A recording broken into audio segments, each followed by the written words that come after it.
Okay, welcome to Town Council Workshop, Monday, May 22nd. The roll call shows that all councilors are present. And we are joined by Town Manager Sophie Wilson and Roger Huber, our town attorney tonight. Before we begin with our agenda, a little adjustment to our upcoming meeting schedule. We're scheduled to have a budget workshop this week and then one the following week on the 25th. And then we're scheduled to wrap up our budget work on June 5th. And I'd like to, in an effort to have time to talk about ideas and developments that have arisen in the budget process, maybe schedule a workshop on the open night, which is June 1st. We also have a need to have an executive session regarding a personnel matter, which we've discussed before. And I was hoping that we could also squeeze in an executive session on that evening. What day of the week is the first? Thursday. Thank you. Yeah, so it keeps us to our regular schedule, but it adds in a meeting we didn't previously have before. So for me, That works for me as well. that is all right. Okay. So we're all set. We have two real items on our agenda tonight. First is council training on executive session. No, with Roger Huber. Thank you. Thank you. So Sophie invited me to talk to the council. She said I had a hard stop at 6 o'clock.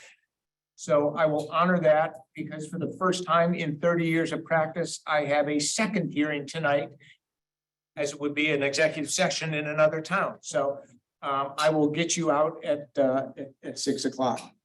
I have tried to whittle down what I think are the most important aspects of executive session. It turns out it's not particularly difficult, and I mean there's some big takeaways that I'll summarize at the end, but we ought to be able to do it in the time allotted. And I actually kept my presentation a little bit shorter so that there's time for questions. I assume you will have some. I hope you have some. No need to wait to the end. Ask anytime. I'm happy to take your questions. So the default is always a public meeting. Maine's right to know law requires that all public proceedings be held in open. But as we're going to talk about tonight, there are some limited exceptions to that rule, and that is the executive session. I thought I would start with sort of discussing those sort of limited areas where executive session is allowed, touch a bit on the process of going into executive session, including the motions. You get good guidance. I know you do. My phone is ringing. My watch is ringing. And then finally, some takeaways. So let's start with identifying those situations where the law allows you not to hold a hearing in public. And I have distributed to all of you a multi-page summary that somebody put together that is excellent, that summarizes the statutes authorizing executive sessions. It talks about one column has the reasons for this executive session. One has the statutory citation. We'll talk about that in a minute.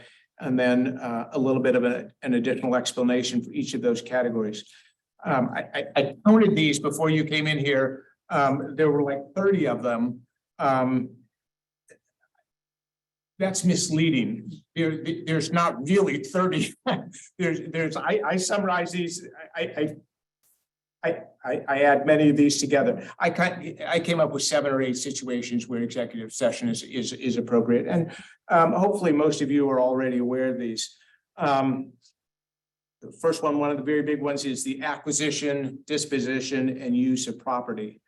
Board can go into executive session to discuss that, but only in those situations where a discussion would result in undermining the town's competitive position or be prejudiced to the town's position. So, the council might want to talk about acquiring properties for development purposes or for recreational purposes generally.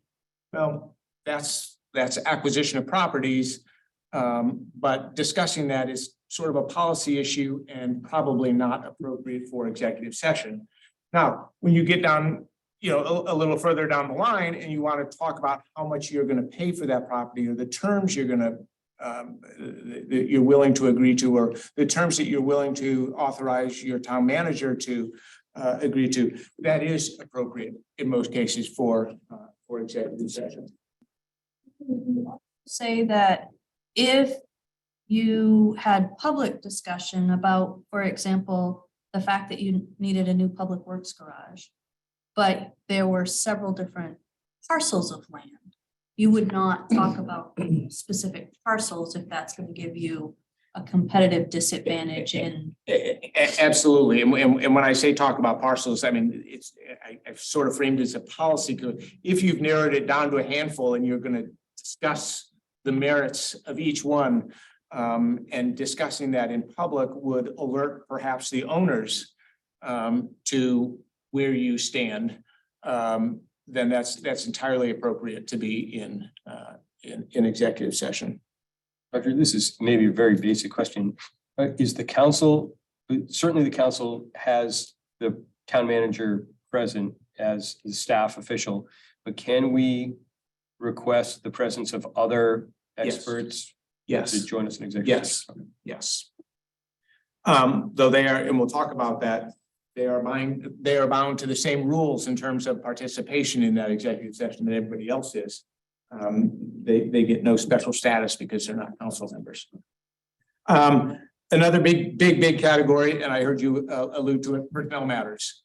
Very common area, almost anything to do with personnel, appointment, compensation, demotion, disciplining, dismissal, those kind of things. That's what I'm doing at 7 o'clock tonight. That's appropriate for executive session, but only if holding that in open session might damage the reputation of the individual involved. In most cases, that's probably a pretty easy call. Nobody wants to be talked about at demotion or hiring. I mean, those things that can be very personal. It's usually very easy for the council to make a determination that would be embarrassing if held in public. In the personnel matter, you may or may not know, the employee has a right to be in attendance, has a right to be notified. The employee also has the right to require that it be held in public session. So you may put it in executive session, but the employee may ask that it be held in open session, and the council is obligated to accede to that request. So, Roger, would the exception to that rule be if you're discussing a personnel matter, seeking guidance or getting guidance or consultation with a town attorney, even though it's personnel? That's another big category. Okay, I just want to. Read ahead. Sorry. That's another category. We're just going to skip there.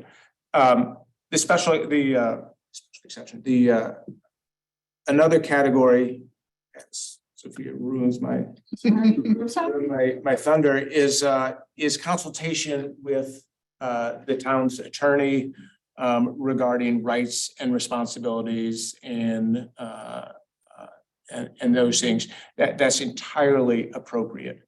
That's entirely appropriate. And frankly, that's probably the most common. That's probably the most common category of usage. Almost any conversation detailing the rights and the duties of the town, the board, can be protected, and that part of that is based on the attorney-client privilege. The town attorney is representing the town. You are representing the town. You are the representatives of the town. that's where the attorney-client privilege is honored at its best, is in discussing those rights and responsibilities. There's a lot of times where I will meet with one of my municipal clients about the rights and responsibilities of the town, and we'll do it in open session because it's just not that difficult or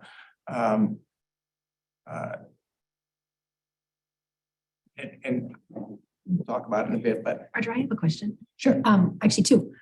So to Sophie's point, the attorney-client privilege and consulting with a lawyer would outweigh the employee's right to ask to be present at the executive session. Oh, is no, what you're no, saying? Or the can the employee employees- still say that wins out? Which one of those? The employee has the ultimate call. Top If- one. If they want it in public, it's going to be in public. There are often times that a municipal attorney, a town attorney will meet with the board ahead of a time. For example, if there's an employment hearing, sometimes the municipal attorney will meet with the board ahead of time in executive session to discuss the rights and responsibilities. But if that employee wants, and that's separate and apart, that's not the personnel matter yet. That's just the rights and responsibilities with, how to process a personnel complaint or a personnel action. But if it's a personnel matter, that employee always has the right to have that in public. Does it not, I think, wouldn't it make it a personnel matter if the council had authority to take action in the matter? Oh, I mean, isn't that what makes it the personnel matter as opposed to an attorney consulting with the council about a pending matter from a legal standpoint that they don't have a role in deciding? you're gonna have to repeat that first part again. Okay. When you talk about personnel action and an employee having an opportunity to be present, that is because charges are being levied against them, that decisions will be made. Correct. If, in the case of Orono, the town council does not have a role in the decision-making of a personnel matter, and rather is getting consultation from a town attorney about pending litigation or. Yeah, I think generally, if I understand those two situations, I don't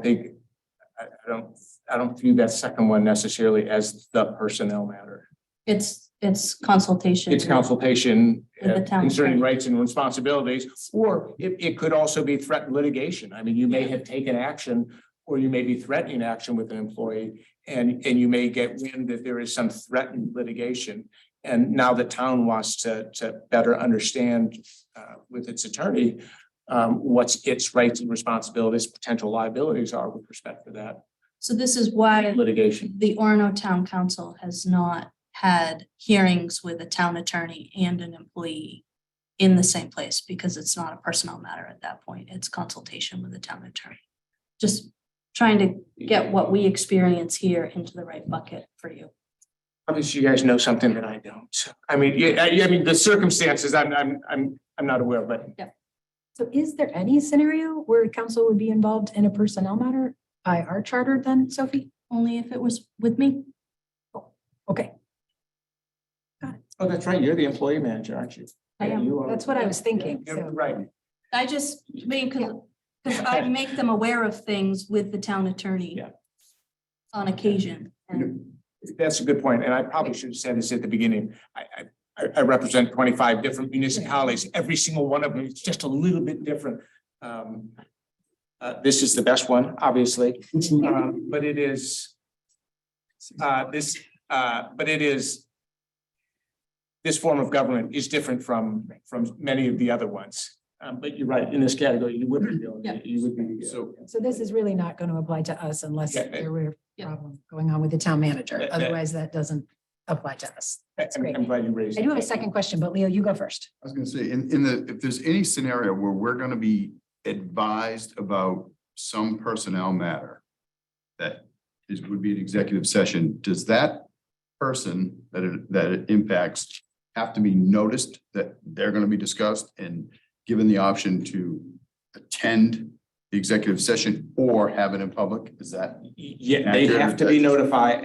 If it were a personnel matter, if you were taking up a personnel matter, which it doesn't sound like you probably. So I guess we're not necessarily, if we're just being advised, then we're not taking up a matter or weighing in on a matter. Am I following that properly? Yeah, we don't take any action on employees except for our one employee. So anytime that we meet, it's regarding advice regarding future pending litigation or a process question. It's not actually a personnel. I wish I had focused in and created less confusion on that point. No, it's helpful. We got it figured out. So what happens if the manager feels she needs to advise if there's been a change that, I mean, the community will talk about a change if there's a position that gets changed under the manager's discretion as the employer of the supervisor of the employees. But the manager feels she needs to know, speak to the council about it. Does she have to do it in a public meeting as opposed to? I'm trying to quickly think of where that might arise. I suppose that you could make a decision and the employee might be unhappy and sue the town. So the way we manage it here is if there is something that I need to advise council about, it would usually be because there's potential for litigation or that I'm looking to discuss the legal ramifications of things that I am doing. We would bring a town attorney in at that point, depending on what the matter was, would depend on what attorney we brought in, because we use several. Roger is, of course, the best. Because he's sitting here. Actually, it's not just because he's sitting. Thank you. Roger, can I ask my second question now, just before you keep going? I just wanted to clarify as we're going through all of these are moments when we have there's a distinction, right? Between these are moments when we have the right to go into executive session if we choose. And in some cases, we have to, by law, do that in executive session to protect someone else. But in others, it's really just like the first one about real estate. There's no law that says we have to go into executive session. It's just in our own interest so that we don't tip our hand. Correct. But when you're talking about personnel matters, there are actually laws that we need to hold that in executive session so that we protect people's private information and don't cause damage to their reputation. Correct. Yes. Right. Yeah, well, it's always discretionary with respect to, because you have to make the finding that to do it publicly would create embarrassment. There are a couple of areas where it's not optional. General assistance and poverty abatements are both mandatory. General assistance and poverty abatements. Are those the only ones? I think those are the two I could think of when I'm sure there are. I'm sure there are more, but those are the big ones that the town. So that's by statute. What you'll find, some economic development efforts that we go under, we have signed non-disclosure agreements to keep proprietary information proprietary. But other than that, I think that's why you have a vote. Part of the vote is you agree to that this is worthy of that. Okay, so even the personnel matters, that's actually our discretion to take a vote about that? And I say discretion because it's about that. I say discretion because you have to make a determination that to hold it in public Mhm. would might damage their reputation. It's probably an easy decision to make in most cases. I don't know that I've ever had a board say otherwise, but it is a finding that you have to make in order to get there. So that's why I say it's discretionary. As to the poverty abatements and the general assistance, you have no choice. Thank you. You have no choice. We've touched on litigation pending or contemplated between the council and its attorney. That's appropriate for executive session. Settlement offers, not surprisingly, also in almost any context, is entirely because you're settling something, you're settling probably some legal dispute. So that's totally appropriate. And as I say, I think, for the most part, they're all discretionary because you have to make some sort of finding before you get there. But it's those poverty abatements and those general assistance applications that are mandatory. So that's really all I want to say on what goes into it. I mean, those are sort of the big areas. It's, there may be 30 examples on here, but the ones that you will come across in your practice are the ones we've outlined. Most likely. So let's just go quickly through the process. There are the rules for calling and conducting an executive session are fairly strict. In order to, you have to start in a public session in order to get into executive session. So it has to be a publicly noticed meeting. It should be on the agenda. And unless that's the case, you cannot vote to go into executive session.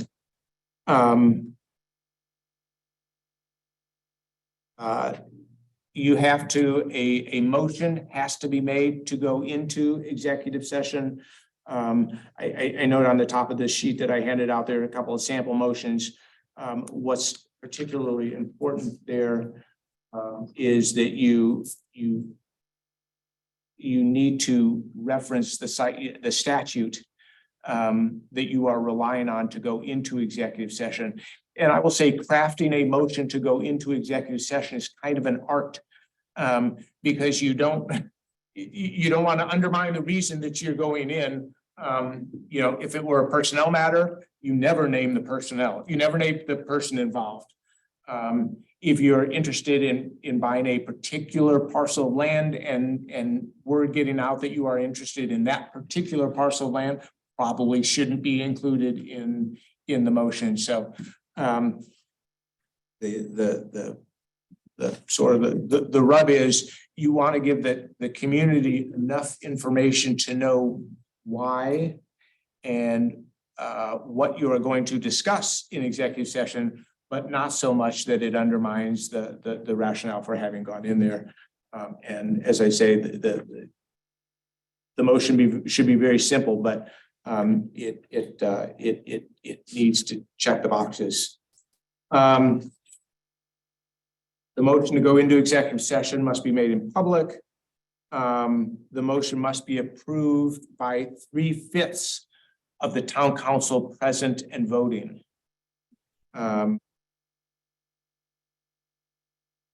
It still needs to be a quorum to get there. So You need- have at least 4. You can't do anything without a quorum. And then to get to the next stage, to get into the executive session, you have to have a 3/5 vote to go in.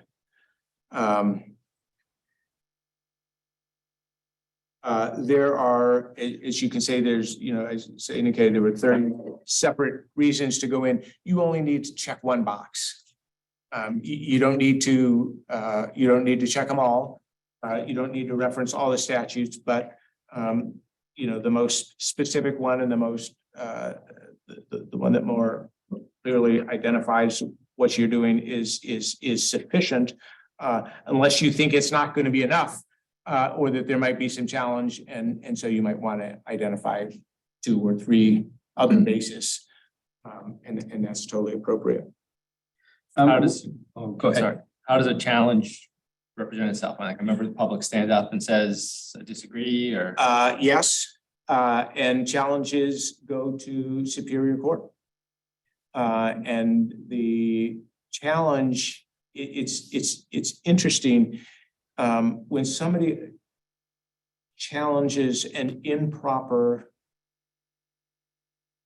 executive session, the town has the burden. I mean, the town has the burden to demonstrate that they did it right and for the right reasons. which is different than most lawsuits where the plaintiff who brings the case has the burden of proving their case. But in the initial instance, the town has the burden to demonstrate that executive session was appropriate. So if all six counselors were gonna say approve the resolution to go into executive session, but a member of the motion, but a member of the public objected, would we have to stop and not go into session? And then go to- No, I would go through with the executive session. I would go through the executive session. The downside is that if a court were to determine that your executive session was inappropriate, the action that you took, we'll talk about that in a minute, in reliance on that executive session might be declared null and void. Interesting. Okay. So, that's the risk of that. It happens infrequently, but on occasion, and it doesn't often happen with sophisticated councils like this one. It usually happens with very small towns who tend to rely on executive session way too heavily to make their lives easier and the public's job a little bit more difficult. And the only consequence of that would be just the nulling and voiding of the action taken. Correct. Okay. Which no action is ever taken in executive session. And that's why I say, if I'm a plaintiff, I'm gonna argue, you're right, no action, big rule, that'll be a takeaway. You can't take action in public in session, but when you exit executive session, oftentimes boards will make a decision.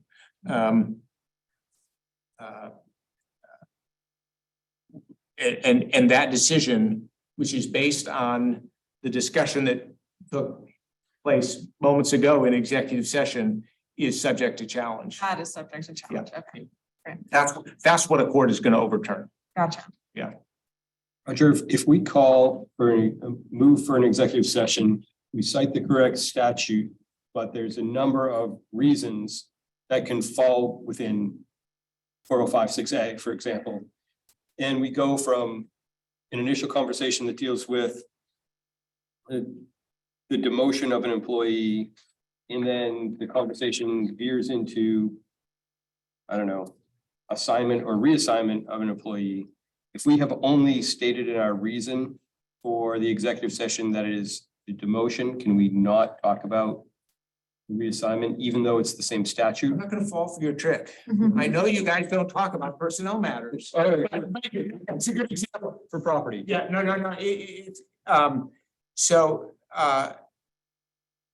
The motion in a personnel matter, and it's a good example of whether you do it or not. It's a motion to go into executive session to discuss a personnel matter.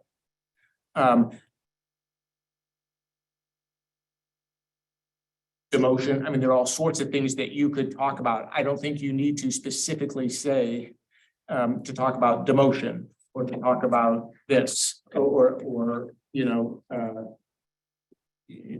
whatever the compensation. I think the term personnel matter, the other side's on notice, they can attend. I think you can discuss a wide range of personnel related issues relating to that individual. As long as they're all covered by the same statutory citation. Exactly. Here from one statutory citation to another. Correct. And you are probably right that they're probably all 6A, 6A, 6A, 6A. As I say, whoever put this together sort of created the impression that there's all sorts of things, but there's not that many. Yeah. So you would see that when we do executive sessions for collective bargaining, which is, I think, E. It's either D or E. That we would have one for police, one for fire. There was one time that we were talking about something that impacted both contracts. We wrote both of them in, but you normally wouldn't jump back and forth. Yeah.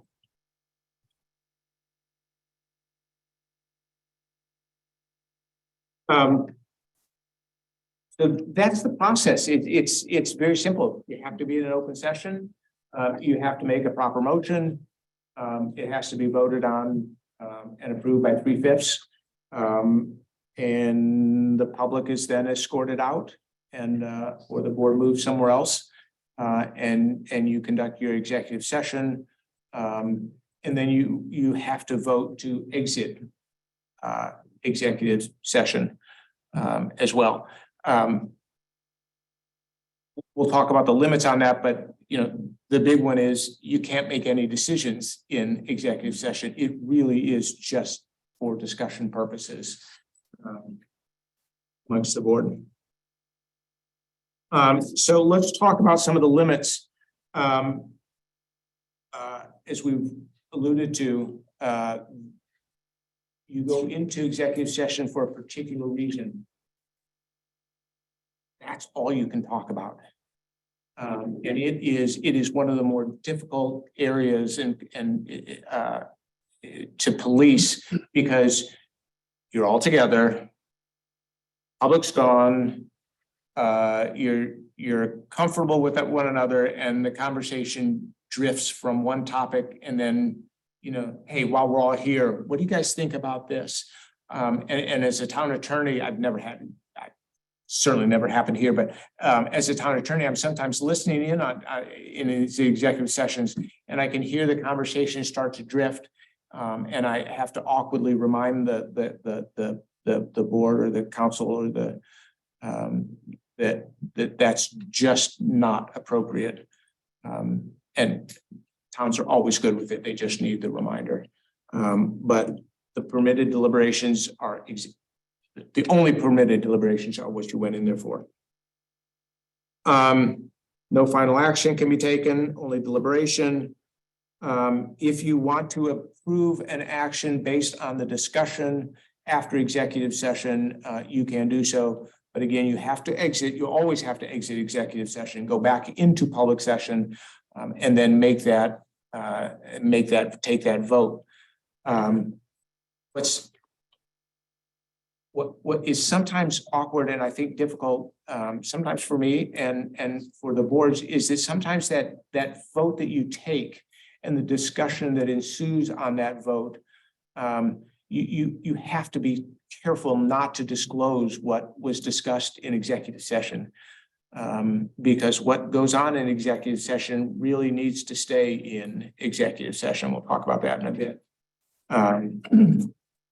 So, sometimes you exit and, the motion is, I move that we grant an abatement in X amount, or I move that we, authorize the town manager to negotiate on behalf of the town, based on the figures and the terms that we discussed in executive session. So that doesn't disclose the terms. It leaves the town manager or selectman or whomever with the authority to go forward to negotiate. They know what their authority is. But those terms aren't disclosed in the motion. I will say, communities have gotten much better at this, is that the law requires or encourages full disclosure and openness. Executive session is an absolute exception to the open meetings rule. The open meetings law, needs to be, for that reason, the open meeting law needs to be interpreted broadly. Everything needs to be interpreted in favor of openness. That being said, there are appropriate circumstances for the executive session. If you are on the fence, it's probably wise to keep the meeting open. It suggests that perhaps this is not a situation that is worthy of executive session. So, Roger, can I just ask, I just want to double check. I'm looking at our current policies and procedures. I think this mirrors what you said, but I just want to go through it. It gives us 5 scenarios where we might be able to have executive session. The first is legal. It says to discuss pending or potential litigation with the town attorney. Would we ever be talking to the attorney in executive session about something that was not pending or potential litigation? Potential litigation is pretty broad. So that would pretty much cover it. It's- And the second one says personnel matters. And that is defined as when the town manager wishes to discuss hiring, compensation, evaluation, or disciplinary action for a specific public employee or for union negotiations. So I think that covers that. The third says for real estate acquisitions. The fourth, I guess this might be part of real estate in what you said, but it says proposed economic development projects. Is that somehow different than real estate? Yes, Probably. can someone Yes. answer that? Yes. Yeah. Because we didn't talk about that in these Yeah. examples here. So what would that be on these ones on our page? So, we have had executive session to talk with potential developers looking to have a project in Orono. The disclosure of that prematurely could damage their project. So we see that often as the initial looking for a credit enhancement agreement or looking for a zone change, or often with property that they don't own. Okay. And which statute is that? Of these C. ones here? That's C. Yeah. Okay, perfect. That's use of property? That's economic development Ah, okay, specifically. perfect. Okay. And then the last one we have listed says examination of documents defined as confidential by state statute. So that would include all of those examples you gave about general assistance and poverty abatements, correct? Documents that are defined as yeah, anything else? So I wouldn't say poverty abatement is its own specific statute, not under the right to know, but under the poverty abatement Yeah. statute. It's a different So maybe title. we should add that as it's in here. It's a separate category. If that's your manual, do what you would like. Because there are Probably six. change acquisition to acquisition and dispensation of property too in our manual under that one. Look at our manual has 5. There are 6 here, A through F. Yeah. Yeah, and our manual only has 5, which had me curious. I'm curious on this economic development point, if we're talking with a developer, not about property that the town owns, but property that they would like to develop. I see under C, it's talking about disposition of property. That would be ours, if it would prejudice competitive or bargaining position of the municipality. And similarly, in another line on the same economic development discussion, generally only if premature disclosure would prejudice competitive or bargaining position of the municipality. So I wonder, does that apply to the talk with a developer about their own property and what they would like to do? Unless we have signed some sort of non-disclosure agreement, which would be a separate legal reason. Most all of those economic development projects, we would have signed non-disclosure. Okay, good to know. Thank you. So then I guess that would be, we would need to go under for a different reason than economic development then, right? Instead, it would be under information and confidential records discussion or review of something like that, where records maintained or received by the municipality is to which public access is prohibited by statute or regulation. So we would have to have a different reason. Is that correct? Or am I just to make sure that we are going in for the right reason if we're in that situation? That's a question I'd ask you. Yeah, no, your point is a good one. That economic development category requires, it's a focus on the municipality, not the developer themselves. A lot of these economic development projects benefit the community. I mean, they're there for the community. I mean, it's certainly a benefit for the developer, Yeah. but also a benefit for the community. And in many of these cases, the community gets something out of it. But the community is different from the municipality. Oh, I'm sorry. I was using Okay. community and municipality together. So that would be that. So if you can bargain with somebody to come to your town Yeah. and to make their investment here, I would argue that is To our advantage. to our Yeah. advantage. Understood. We may have some protection under the comprehensive plan too, where we've identified particular areas in the town that are, we are trying to incentivize development and things like that. That to me feels like there should be a slash or developer, but I guess this is state. This applies to / explanation is, is this hard fast like state rule, or because that really feels to me like like a developer should be able to say, I'm looking at a property that I don't want to advertise to the rest of the community. And so we really would be protecting more their competitive bargaining position. So Well, it is interesting because on the personnel, it's a focus on the individual and the impact to their reputation. You know, at this point, we're talking about economics. It's a little bit different because it's economics and it's not necessarily reputational damage that's. No, but it's competitive or bargaining position of the municipality. It seems though that should be extended to the developer in my view, but so I don't know. It's our definition or your state's definition or just a definition that's subject to being edited in this, on this sheet that you've given us, Roger. Is that something, is this hard fast or can't be edited or?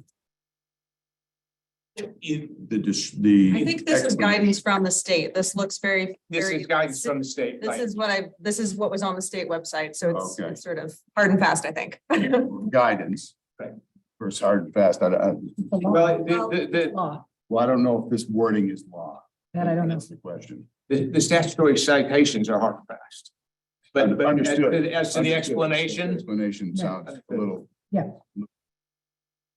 Not real, not huge deal, but I just do think that somebody looking to make an investment should be protected if they want to come forward and not have to announce certain parcel of property, even because it may be to ask us, you know, early guide, or I think maybe we do that in public anyway. Is there an appetite for it? Or I don't know what the situations could be, but it seems though they should be protected in that situation. It seems like what Jeff brought up is if there is an area in our growth area or site in our growth area, that's sort of, it passes the straight face test for us to cite municipal advantage, disadvantage, or prejudice. And in the case where it isn't, it seems murkier from my non-lawyer perspective, but at least if we sign a non-disclosure agreement, which we would in most of these cases, if somebody told us, we would still need to cite that one instead. One question that I have is, this is really helpful and all makes sense to me. And I'm just sort of mulling on, council's role in determining whether it's appropriate to go into executive session or not on any particular matter, which it sounds like is a pretty important determination for council to make and vote on by this, 3/5 of councilors present in a quorum. So, that process is in there because that's an important role of council.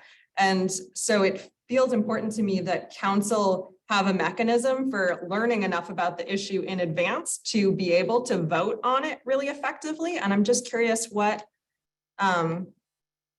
best practices are or how that typically happens in terms of council knowing enough about the issue to know whether to vote to go into executive session or not. Because it's like, it ends up being an important but difficult judgment call if we haven't had the executive session and don't know much about the issue yet.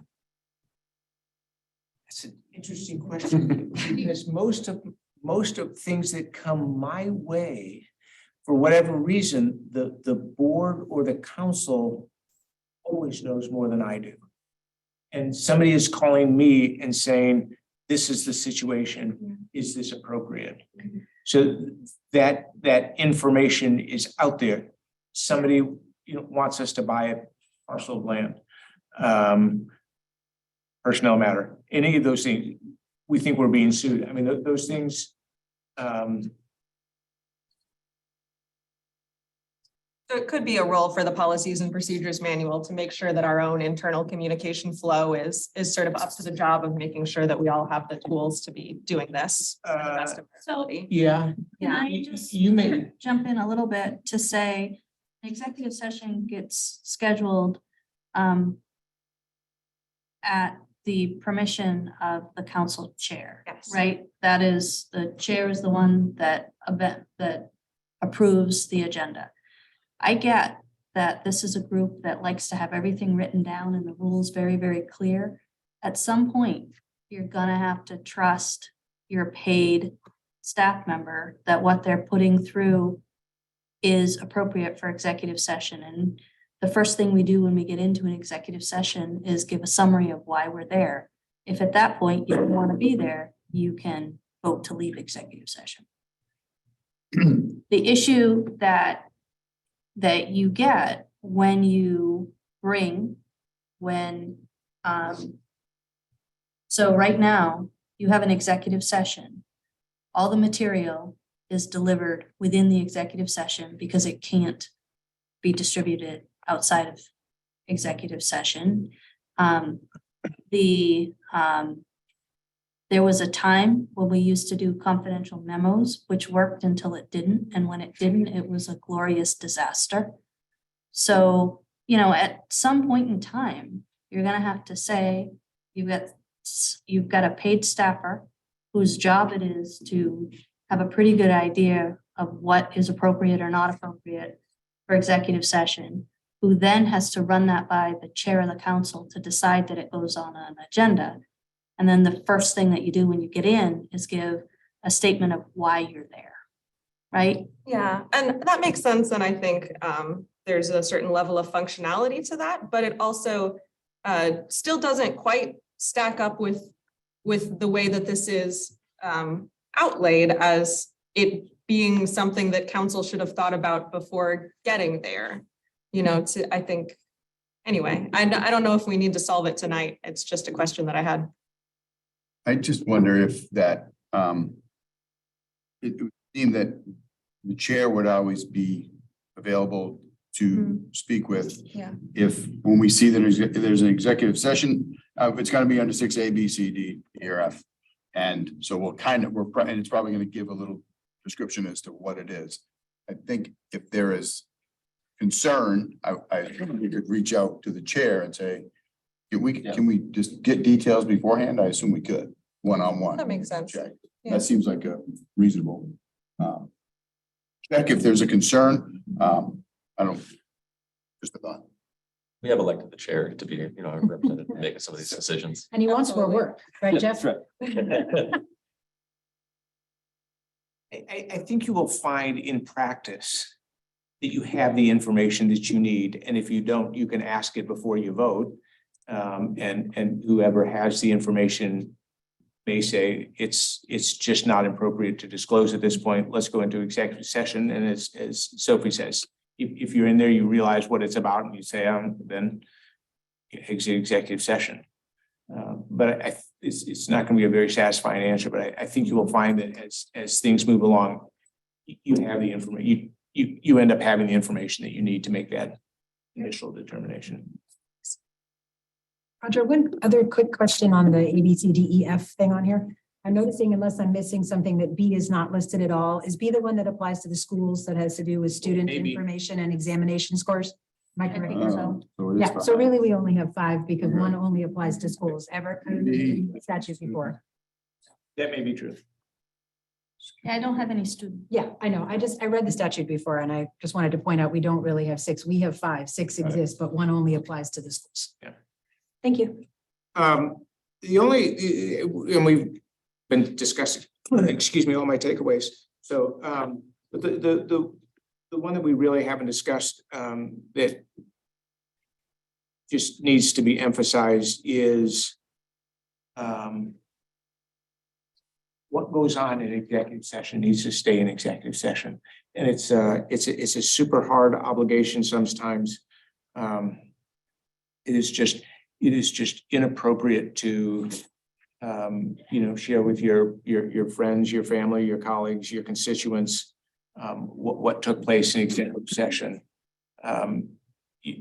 Why go into executive session to protect someone's reputation or to protect the town's business interests?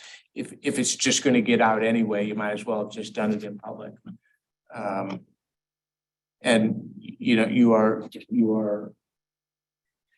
You've been elected by the townspeople. You've taken an oath, and I just want to emphasize that it's just super important that what goes on in executive session stays there. And I would also say that the documents that are handed out in executive session stay in executive session. I mean, sometimes you get things that are already public documents that are coming in and you're looking at, those are public documents. But for things that are prepared exclusively for executive session, those get picked up at the end of the, I assume that's your practice. Those things get picked up at the end of the meeting, put into an envelope. And they are not discoverable under the Freedom of Access Act. Set to self-destruct and all that. So sometimes they self-destruct. But they're just like your works. I mean, they're protected and they should stay there. And then again, I say it, we've all said it, you already know this, is that you just have to limit your discussion to the reason you told the public you're going into executive session. And if you want to talk about two things that are worthy of public discussion, you go into public discussion, executive session, you discuss one, you come out, and then you go back in for the second one. It's not a, it'd be really convenient if we just stay here. No, they should be entirely separate, and communities, it's not uncommon to have two back-to-back executive sessions on a single evening. I see if I got any more questions. I can't believe, I'm certain Orono is not a trouble spot. But a lot of towns do business by executive session, and it's kind of scary for me. And townspeople, sometimes they don't fight against it. It's just the way things have always been done. And some towns are very quick to go into executive session. And it really does nothing but foster a distrust of the government, the board. And it's really unfortunate. I'm sure that's not the case in Orono. But if you stick to just the right circumstances for going into executive session, you won't be criticized for using it too often, and trying to hide things from the public, which is obviously what the law is intended to prevent. I have a question about the last part you said. Hi, Lisa. I had a question about, so first, I guess I want to preface this by saying that this is not my trying to argue that things that are talked about in executive session should not be kept in confidence. I do believe they should, but I also think it's important to distinguish what's by law and what's by best practice that we've agreed upon amongst ourselves as a council. So my understanding by law is that the only things that we actually by law can't talk about that happen in executive session are things that are confidentially protected by law. So whether that would be the general assistance or a personnel matter that could defame somebody, or that whole long list you gave. I think there's quite a few by law that we can't talk about when we leave. I think there's others where it's really an agreement that we've made with each other that we're not going to. There'd be no law that would prevent us from leaving executive session and having decided, right, that we could talk about a particular real estate deal. If we left and said, you know what, we think we're done, we could tell the public we're going to buy this. I mean, there's nothing by law that says every single word that's uttered can't be repeated. It's really an agreement we make with each other on some of these things, correct? And that's important because we need to have good trust with each other. But I would be interested if you think there's a law that says that nothing talked about can be spoken about. What, if you could cite what that law is, because I haven't found one. I've been hunting. No, but let's take the real estate purchase. Yeah. Can you talk about the terms? I mean, there's no law that says except the executive session provisions that says you can't talk about those terms. But then why would you go into executive session? So you think that it would have been a mistake to have gone at that point? I think it would be a mistake. I think if you go into if you vote to go into executive session because you have determined that disclosing the contents of that discussion would put the town in a difficult position or an unsatisfactory position, then I think talking about it outside of executive session is going to do the same thing. It's unwise, but it's not illegal. That's my point. There's a distinction between unwise and illegal, correct? There's probably a distinction between unwise and illegal. That's all I'm really asking. But I guess And I from, wouldn't want to be the one to make that call. yeah. Me that's- neither. I just yeah. like to know what's coming from law and what's coming from best practice, because they're not the same thing, and I think it's important that we understand I that. think we've made an ethical commitment, however, through the standards that are in our policy manual to not only respect the process, but respect each other as counselors. And one of, for me, it seems that if we come to consensus that an executive session is appropriate, then we follow through with that. And that, speaking for myself, that seals it. Yeah, you know? 100% agree, Jeff. And I think, you know, if we don't think an executive session is appropriate, or if in the middle of an executive session, a counselor wanted to stop and make a motion to quash the executive session at that point, then I would hold to those things that we talked about while the executive session was, that even that abbreviated one was called in order. I'd still hold that in confidence, even though we might have a further discussion in public. So for me, it's an ethical standard that I think we have all agreed to uphold. I absolutely agree, Jeff. I was just clarifying that it is an ethical standard, not a legal one, and I think that's important. I'm 100% with you. When we agree with each other, that's really And you've important. also taken an oath of office. Yeah. To operate in the best interest of the. Absolutely. Of the town of Orono. Yep. And I think that's part of it as well. I would say I'm not comfortable with my ability to parse where the line is coming out of an executive session about some, I mean, my practice for sure has always been, I'm not talking about anything that was an executive session. I've never heard that question, Sarah. It sounds like it's a legitimate question, but it sounds like a dangerous question. Leaving it to me anyway, to try and parse where I can speak and not speak. I don't want to be in charge of it. I just want us to be clear. We're making an ethical promise to each other. And I think that's important to know, that it isn't just what's in the law, it's the ethical promise we make to each other. And I think that matters. Roger, it's been our practice not to take notes either electronically or on paper in executive session, both on this council and on a previous board that I was a member of. That seems pretty standard, but again, that's a standard that we adhere to, right? That's good practice. If you take notes, they go in the envelope. They can be taken and shredded, correct? What's that? You can take notes and just leave them to be shredded afterwards, correct? Do you shred? What do you do? We envelope them. Okay. Yeah. But I mean, And some mark them people, as protected. I could imagine a scenario that'd be complicated enough that it could be hard to follow and people might want to, in Yeah. which case you turn them in to the town manager at the end, correct? Yeah, those are, and good point. I mean, those are not public documents. Somebody files a freedom of access law, wants to know what you're doing on that project. Those don't get turned over, and they're in that envelope that are marked and maybe even taped shut. Thank you. Yes. Yeah, a question that I have had during my time on council, and I've erred on the side of just like not talking about anything that happens in executive session out of executive session.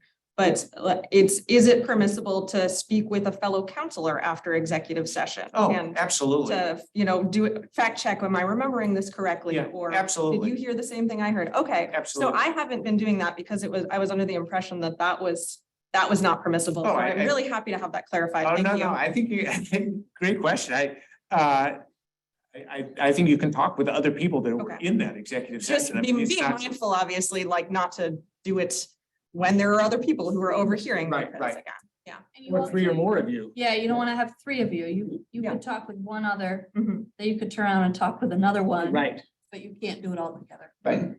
And likewise, Roger, when we have new counselors coming on, it's okay to onboard new counselors about what is an ongoing issue that got I discussed and think is still being so. discussed. Another good question. I think so. I would. It'd be impossible otherwise for them to come up to speed. That they're entitled to be brought up to speed, and I think they're bound by the same thing, but I think that person, after they're sworn in, are probably entitled to the. And, Because, I'm sorry, oh, I was gonna say, in that case, do you think it's appropriate for that to be the job of the council chair? Is it the job of the town manager? Is it the job of any counselor who has an interest in onboarding a counselor? It seems to me that's kind of a slippery slope. If there's 6 of us sitting at the table and 7 of us sitting at the table, you're gonna get 7 different versions of, 7 people's recollections. Well, I think you're probably, I mean, you can't prevent 2 counselors from talking together, nor do I think you want to prevent 2 counselors from talking together. And, whether somebody is in charge of bringing the new counselor up to speed or not, as a practical matter, that conversation is likely to take place between that counselor and others as well. Interesting. So I took your question to be about whether or not it's appropriate to have an executive session to bring the new counselor up to speed. But I was wondering, in conjunction of these two, like any counselor can just talk to a new counselor who, if they were on council, they would have been in this session and bring them up to speed, or is that, that's probably not I appropriate? would not have a problem with that. Okay, If a town called me and said, had an executive session, we've got a new counselor, they're involved in this project, they need to be brought up to speed. They've been sworn in. I would say you probably should bring them up to speed. Otherwise, they're working with half the information. great. But it's not inappropriate for like an individual counselor to talk to another counselor who is new about the matters under discussion outside of executive session, but to talk about the same way that we would with each other who had been in the session together. Correct. Okay. Correct. Good, thank you. Yes. So I, we're on the clock, right? Paid by the hour here, so, all right.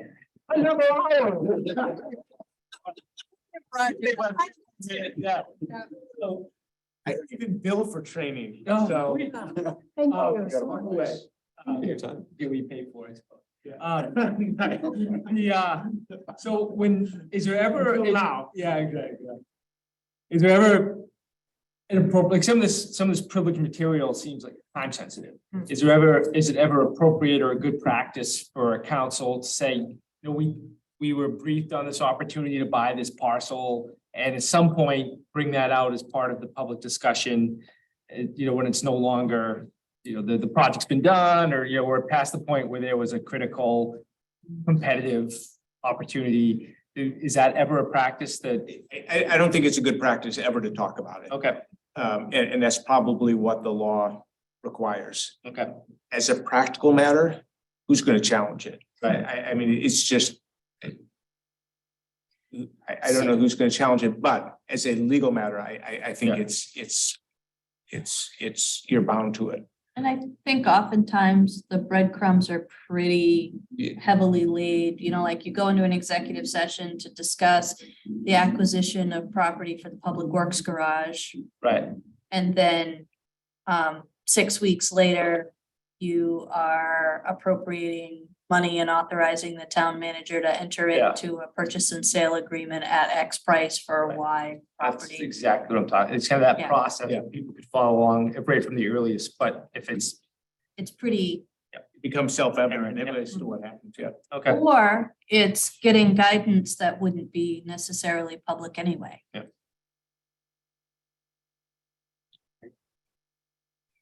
Thank you very much. I'm mindful of the My time. pleasure. Thanks for having me. Thanks for having me. Our next I'll send you the bill. sure, yeah, I feel better. yeah. I appreciate it. Thank you.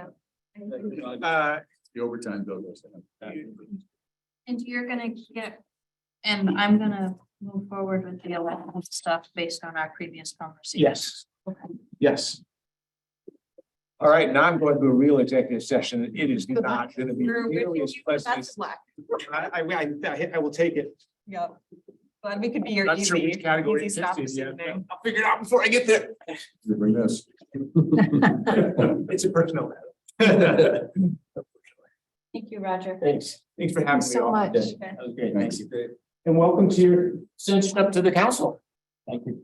All right, so moving on to our next item, learning about Orono Police Department, RSU 26 Collaborative School Resource Officer Program. We're joined by everybody in town. And So I was kind of thinking that Meredith and this department would join us. Oh, sure. Does that work? That way you'll. Catch her on the, okay, sounds good. Where? I like it. We're scared of you.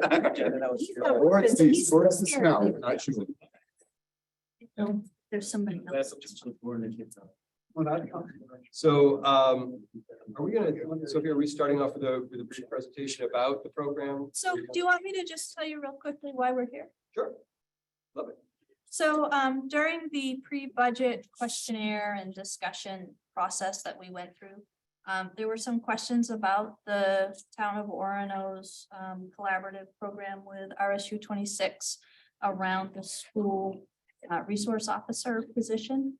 So this is a position that we've had since 1999. It's kind of gone through a couple of iterations, and we've been in a very strong pattern of 50-50 resources in terms of funding it, and also very strong supervision, I would say collaborative supervision of the program. So with that, what we decided was that for this year, it wasn't really a budget question, but rather counselors wanting to understand what the program strengths were, any concerns, be able to ask questions about how it worked. So we, of course, reached out to Meredith Higgins, who is, I hope all of you know, the superintendent of the Orono school system. And we have Deputy Chief Merrill here. I know Meredith has her team here. We also have Ed Lesky, who's the former SRO and the current Director of Community Policing, Dan Patterson, who was our rock star SRO, and Jeff Lowe, who is the Director of Public Safety.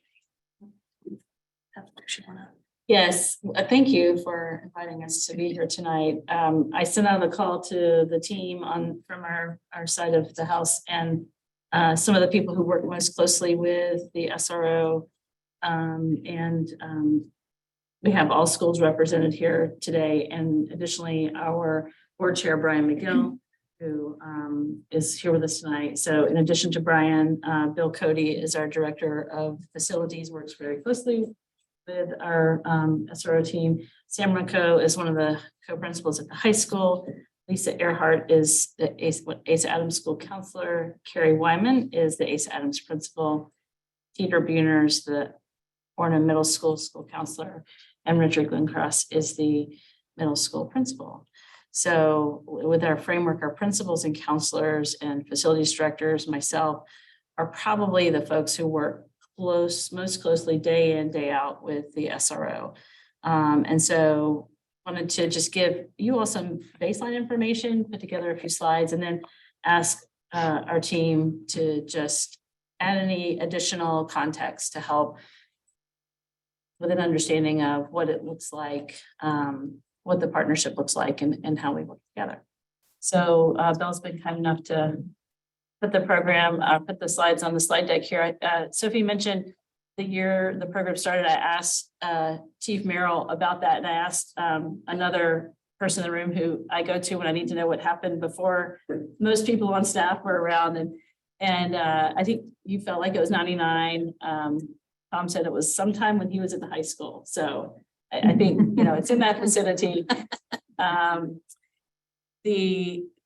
The number of SROs, and I think in your records were 8 that we've had. The most recent before Dan Ed is by far the longest tenured SRO we've had, but the average tenure is more around 3 years. I think we went through a phase where, I don't know, it was either not the right fit or people just moving away, different circumstances. So we certainly like the longer tenured situation. It just builds better relationships and understanding between all parties. And as Sophie said, we have a longstanding cost sharing kind of model that's worked well for us. Go to the next slide.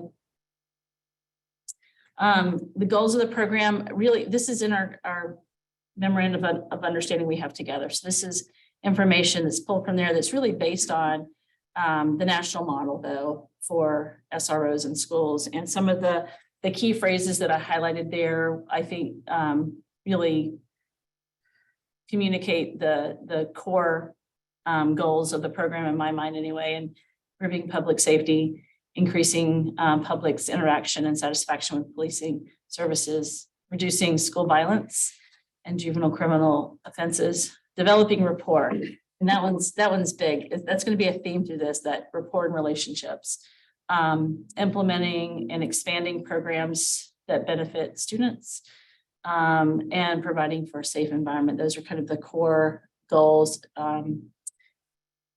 of the program. Bill, next slide. The duties of the SRO. I think there are 10 listed. I spread it across a couple slides, but that first one, coordination, is back to that rapport and relationships. There is a tremendous amount of coordination between the SRO with our team. And with that comes all of these other roles from that coordination in terms of addressing crime or illegal activity. And then I highlighted that by working with, and that's a key part of it, that working together. Lots of education, either informally one-on-one or with classes in partnership. And that really is something I know that Ed built over time, and his longevity in the role. I think that's what helped develop that component of it. And now Dan has stepped right into that and picking up those same educator roles. And then the liaison really helps us if we have a question or we need to coordinate. As a liaison and point of contact between us and law enforcement services here with the town, although we have a longstanding relationship with those folks as well. But it just helps to have the SRO as that person that can help us with ongoing communication. Expanding crime prevention efforts, either with the school or, I think it comes later actually, but with security at the school and with individual students, just helping them with reminders and things that are helping them, build awareness that sometimes as emerging citizens, they need more information to really understand. Next slide. The supporting and assisting through mentoring programs. I think through really informally, that happens a lot through those relationships and really trying to be that positive model for many students, promoting personal and social responsibility, training on conflict resolution, kind of threading back to that educator role with helping students with those conflict resolution skills and understanding. And then identification around the school plant, really physical enhancements that can help us have a safer environment in campus. And then finally, deeply involved in planning and development of policy around emergency preparedness and crime prevention. And that's something that, undergirds really our entire emergency response programming. The SRO is not the only individual from our law enforcement community on that group, but is a key person. And then the partnership, really, as I said, relationships are just central to the success of the program. And I've worked with probably 20 SROs over my education career. And I think there are two factors that, in my mind, are critical for successful SRO partnership. One of those is relationships. And that is so important to have an SRO who is skilled with that and is invested enough to make that happen. And then the second one is understanding their role. I'm kind of going off script here, but knowing what the role of an SRO is in a school and what it's not. But back to the partnership, meaningful engagement is a key part of what makes our partnership really strong. So that when there is an emergency, we already have the relationships and understanding together to be able to respond most effectively to that situation. And then finally, enhancing everyone's feelings of school safety, which I think is really important for social and emotional well-being in school in 2023 with school violence that is highlighted probably weekly on the news. So I think there's one more slide. Some of the things recently I had the chance to, and these pictures were really fun to find. I sent out a call to people who are some of our resident picture takers, and I don't know if you've been paying attention to the pictures, but I should have pointed them out. But they're really showing the kinds of things that our SROs do to just be a part of the school community. I mean, earlier there was a picture of, you know, the SROs at the school dance and the SRO working with a student and the SROs, you know, reading to a class and serving lunch in the cafeteria, waving bye to the buses in the afternoon. So just really being a part of all aspects of our school day. But had the opportunity recently to read some comments from staff about our SRO who left Ed recently and moved on to the new role. But these are just some excerpts from what they said about what the SRO means to them and to our school community. One staff member says our SRO teaches kids to look to law enforcement as allies and friends. A student said, the SRO's way of doing his job changed my perspective on policing entirely. Another staff member said, an excellent liaison between school and station, a friendly face, a safe haven, a dependable resource, a true and positive connection for and to our entire community. And so I just think that the SRO model here in Orono is really a model from what I've seen in my experience working with SROs over the years. And that boils down to relationships and choosing someone for the role who's well suited for the role, I think. And we've been so fortunate in my experience with recent SROs here in both of those regards. And people who are here from the team, when we talked about what we wanted to say, they all have stories and examples. They feel like this really shows the partnership and the value of the partnership. So I just want to give them a moment to add any texture, additional kind of nuance, more than what the slides share, if that's okay with you, and then dialogue a bit. Is that okay? I know the middle school team has to get up to step up night. So if you want to add anything first, because they have to step away in a couple minutes. Sure, thanks for your presentation of Meredith. Like many of the things you hit on, right? But school safety and emergency plan. I think for me, that's the number one thing, right? I just have a sense of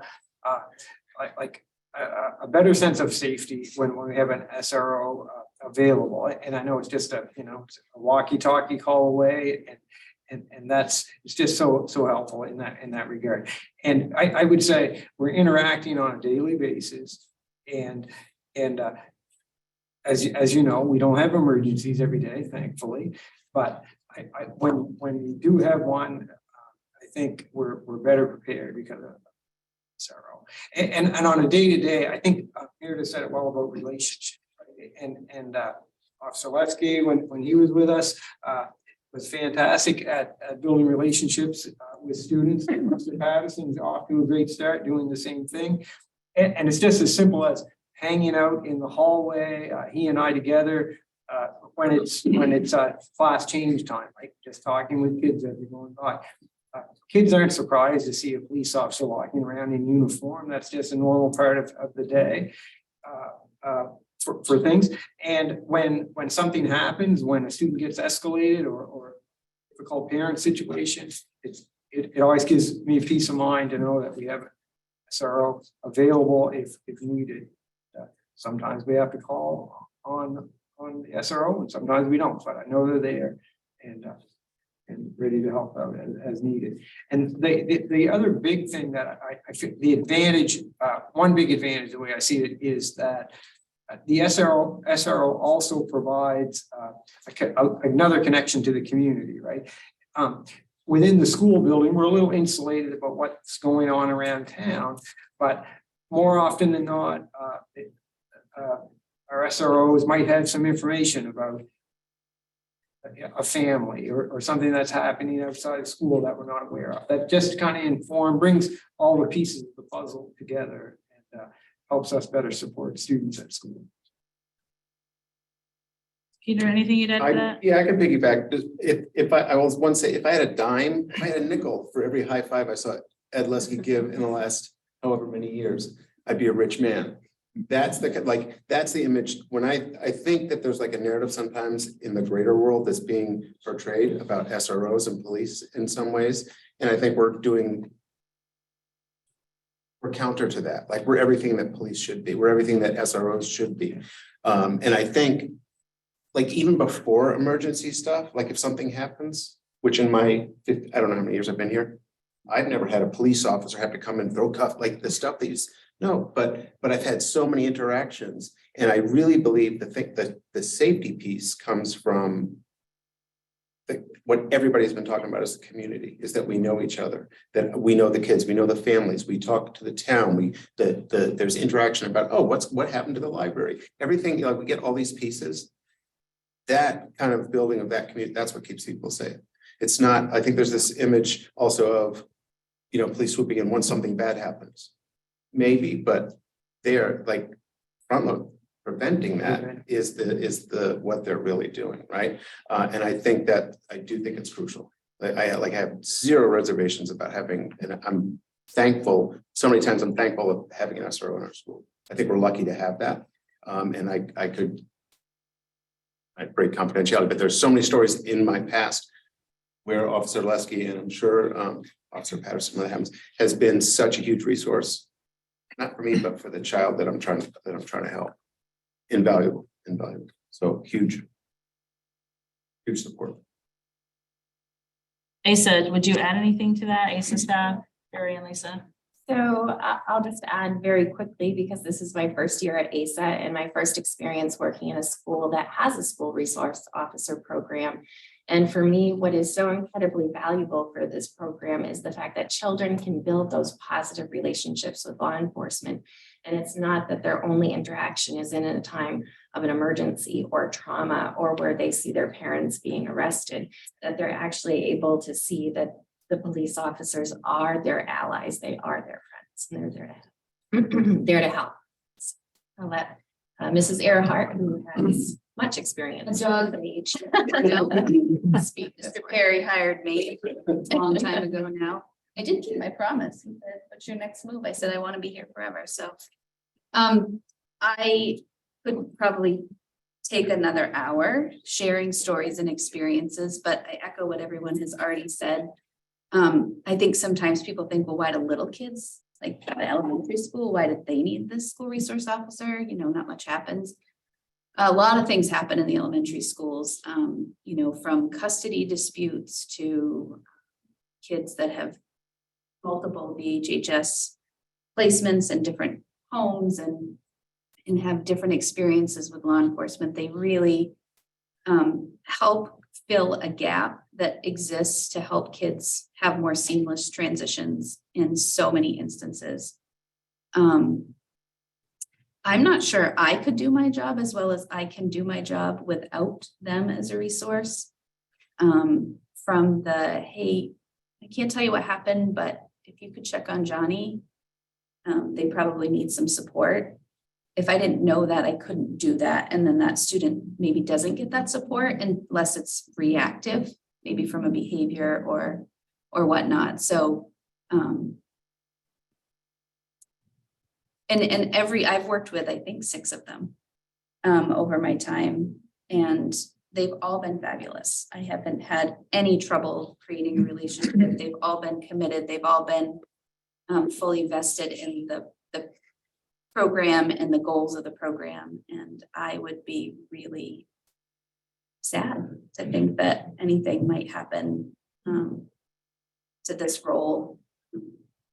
They've become good friends and allies and do so many important things.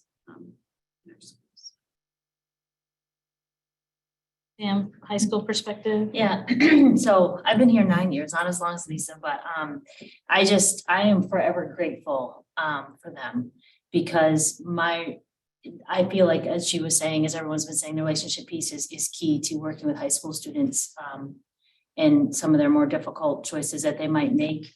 And so in my role, that's what I strive to do as much as I possibly can, is form those relationships. So when we have a tough moment, there's something I have to build from and to work with in that kid and to get through that time. And I have been able to witness them both in the SRO role, having that same mentality.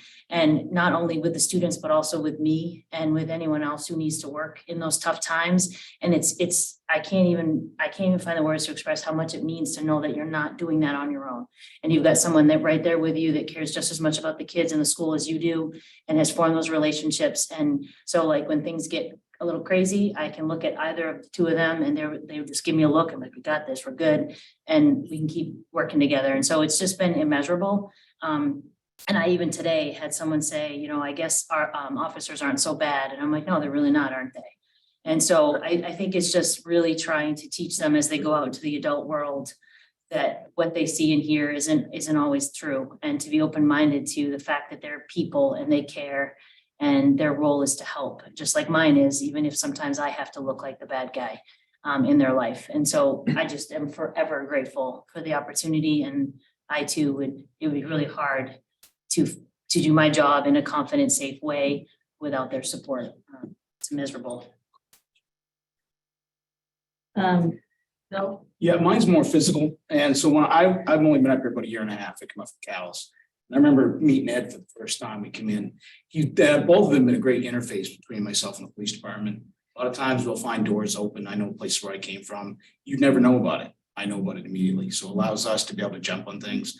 We're constantly talking to them and the police department through these two guys, what we can do better. You know, here's some ideas we're having. What do you think? What can we do? You know, what can we do different? It's been a good process. I know as an ex-police officer myself, like they said at the elementary school, a lot of times we would deal with kids that would see us as a bad person coming in. They're not seeing that at the school. They're seeing seeing a positive role model. So that's been a big help. Ryan, would you add anything? Yeah, just say context matters. I have a friend who's on a school board in a town in upstate New York. It's about 4 or 5 times the size of RSU 26. And they're having this debate, you know, the things you hear about nationally, right? SROs criminalize behaviors that are just developmentally appropriate and all these kinds of things. And from what I hear, that may be happening in their district, but this is a totally different district, totally different context. I think Meredith, you know, emphasized one of the keys is the relationship. We have duration and longevity that's longer than typical on both sides. We have training. Orono Police Department has a much higher level of training standards than police departments in most towns. I think another piece of context is we have a lot of other types of support in our schools. We have a lot of ed techs, we have behavioral intervention specialists, right? So it's specifically the kid that's spiraling out of control. That doesn't necessarily fall on an SRO in our district, but it does in other districts, right? So it just, you know, to get philosophical for a minute, bigger picture, right? Policing in America has always had two sides, right? But I call the hard side, right? Stopping crimes, arresting criminals, but it's always had the soft side of social work. Walking the neighborhoods, getting known to people, dealing with people who are mentally ill or homeless or whatnot. And so I think the perception of SROs very much depends on which side of the policing you look at. And I think when you come back to the context here in Orono, it's very much focused on that second side. And I'll just share one more quick story of, you know, on the educational side. Shauna Goodall in one of her classes for every 9th grader gets stopped for a traffic stop by the SRO. Right? This is just a mock exercise for the students to learn what it's like to get stopped by the police and interact with a police officer.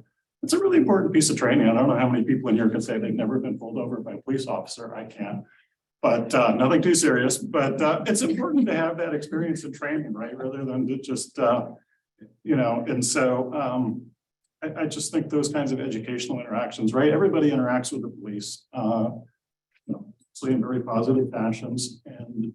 But it's just important to have that experience before it happens instead of when it's happening. Another thing that just jumped to my mind is we realized probably 4 or 5 years ago that kids didn't know how to call 911.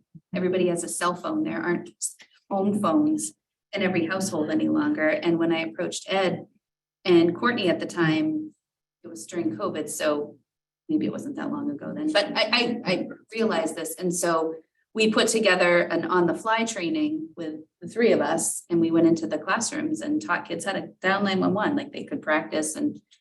But like, that's a big life skill that has nothing to do necessarily with policing, but it's a really important skill for them to have. And they have always been just like, what can we do? When do you need us? When can we be there? will make the time to do those sorts of things. So it's. And then this year they were able to go to the dispatch person came to us. Is that right? They came to us to do the training with the students. So got to take it to kind of the next level through their connections as well. I feel like we've been talking a lot, but I feel it's, important probably to hear from the law enforcement side about what they see in this partnership. No, Dan, Ed. Yeah. I would.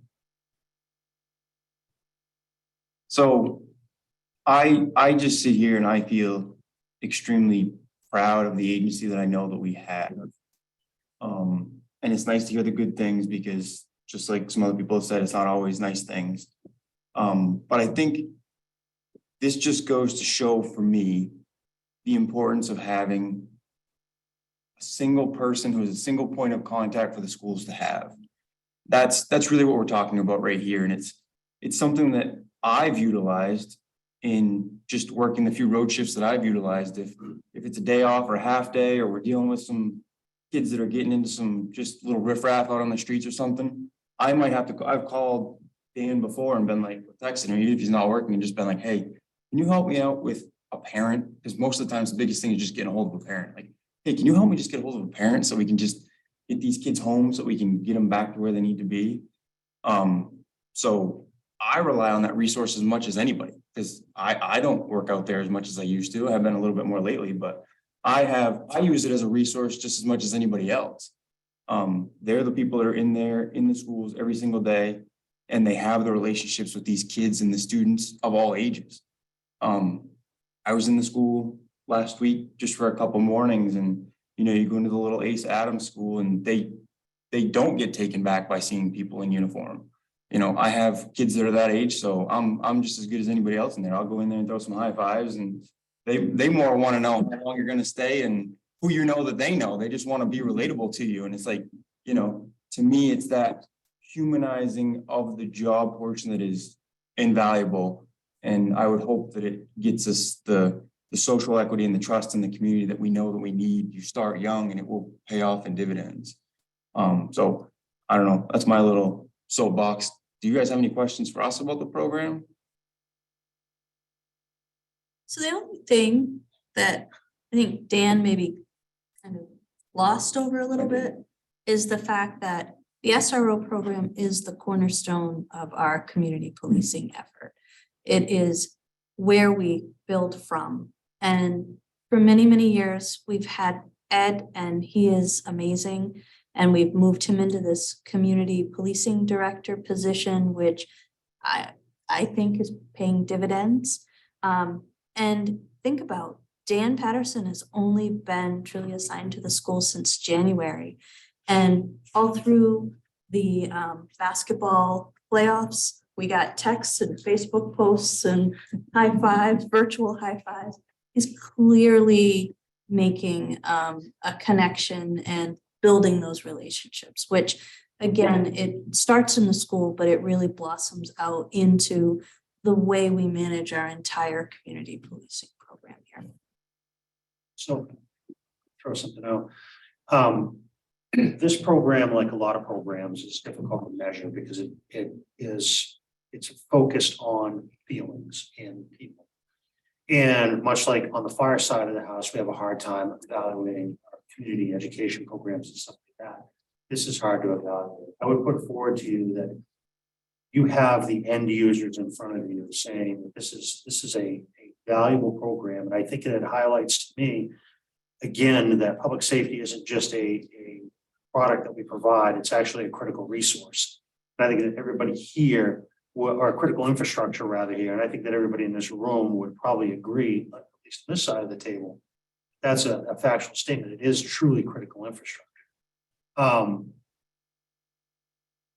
I am very happy because I think that some of this conversation has deflated some of the concern that's been around in the community, that I've heard in the community, which is that SROs are pipelines to prison.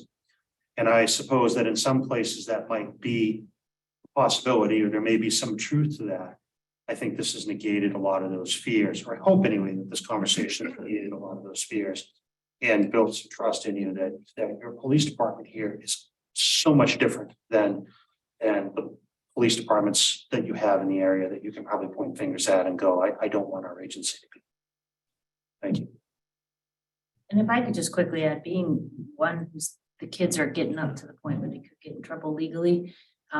That's one of the areas in which I feel without them, I probably wouldn't be who I am today either, because we work together and we'll run ideas past each other, we'll problem solve past each other. I'll call them, even sometimes I'd put my cell phone out to all kids and all parents because I don't want anyone to ever be alone. So I get calls sometimes late at night, like, hey, Ronco, I need help. And I can text them and say, hey, how can I help this kid? Who do I need to call?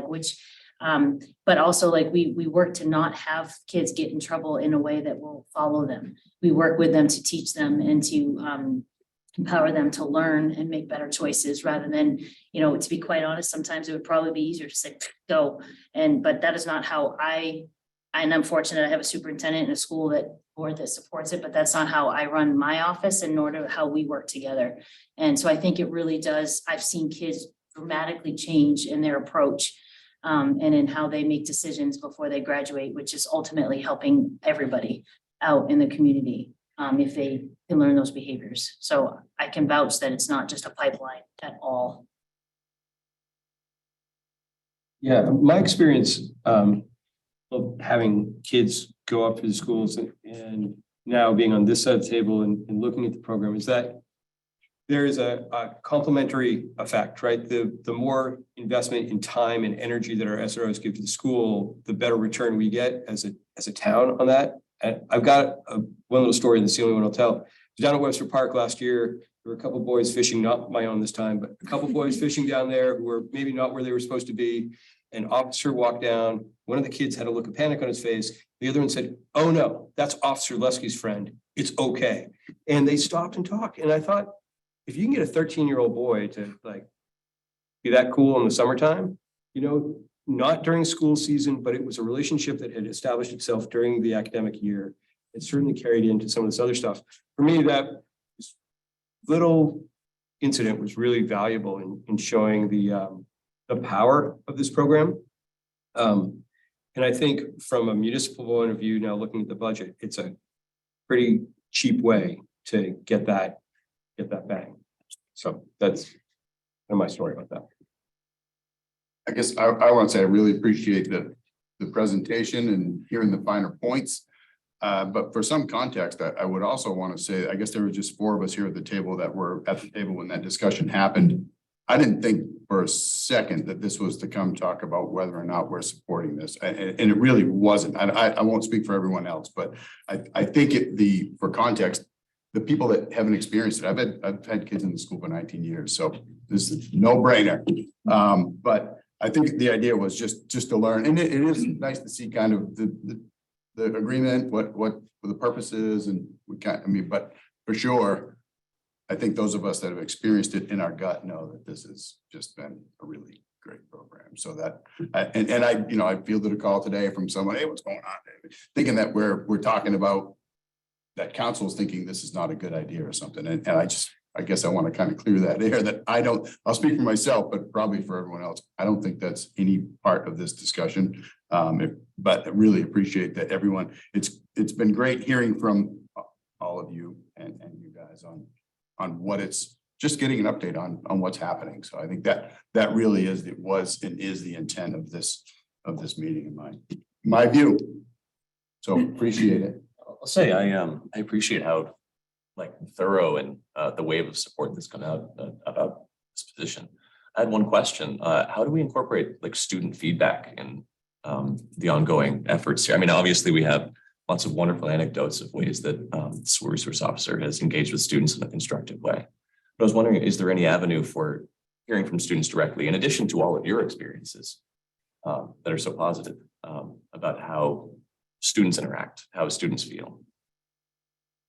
I would say probably the only survey that I can think is a formal one would be our the main integrated youth health survey that talks about student well-being and safety, and getting qualitative data from students is actually something we're working on now around our diversity, equity, inclusion work, because of feedback we got around students' feelings of safety in general at school.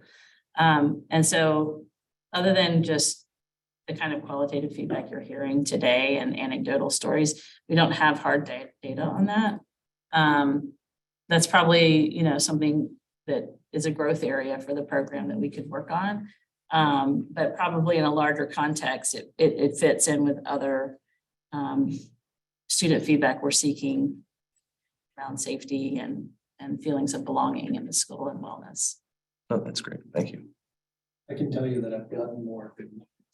When I first started, like, I wasn't even there, don't look at him, he's not there. And now that, I've done it a lot.